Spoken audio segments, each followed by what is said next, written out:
I am so proud to help celebrate the 20th anniversary of the Kraft Center. It has obviously become an incredibly important and central place for Jewish students on campus, but almost more importantly, it has become a place that fosters better dialogues across the university. The moment to celebrate is when you look back over that period of time and you see that there was not this. It's almost astonishing to think that we didn't have it, but to see how it's flourished and really served so many people, so many students, and so much a part of the institution.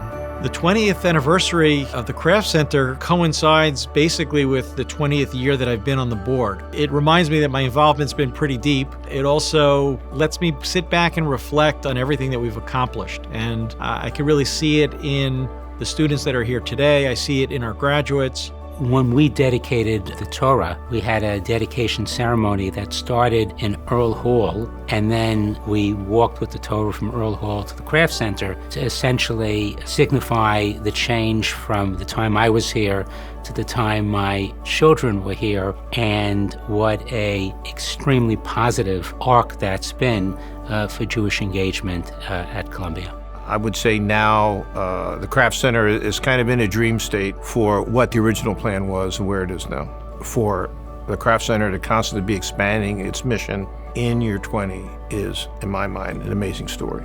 Jewish life starts with the family, but for those people where it doesn't start in the family, I think when students come to college, they're looking for their identities. And so to me, to continue the Jewish community in this country, it means being involved on the college campus, and it means getting the students at a time where they're forging their own identities.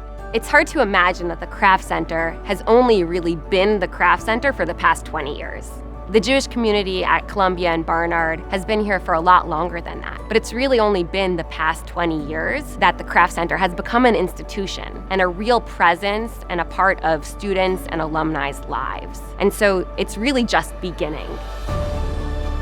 30 years after I had graduated, there was no Hillel or Chabad, or there's no center for Jewish students to meet, and I realized that it was the only Ivy League school that didn't have a Hillel. So I decided one of my missions was going to be to try to connect and help facilitate the building of a Hillel.